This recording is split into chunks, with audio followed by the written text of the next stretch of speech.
where Forge is unique, I think, in one respect, is that where a lot of churches talking to men will say, all right, you're a Christian, now man up. What I've learned over the years from Steve as he taught a lot about grace was that you don't just man up. Being a man is tough. Being a Christian is tough.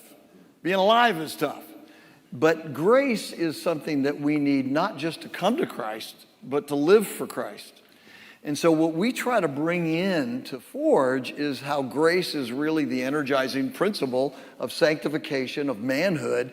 And it's not, okay, now I got to work it out all on my own. So let's talk a little bit, before we talk about legacy, talk about grace. You were one of the real early teachers on grace that began to get American Christianity.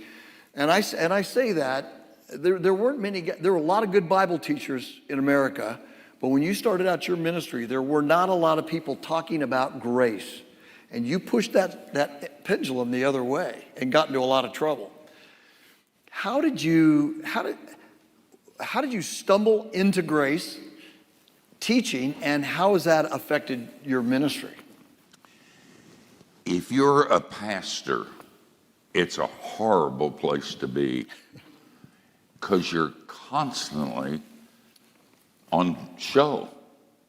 So you've got to smile when you want to make an obscene gesture. You've got to be nice when you want to tell them where to go.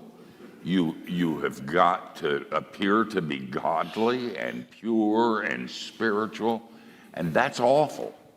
You guys impress me getting up this time of the morning, but I know you, and I know that everybody in this place has a secret that if you shared it with everybody else, you'd have to leave.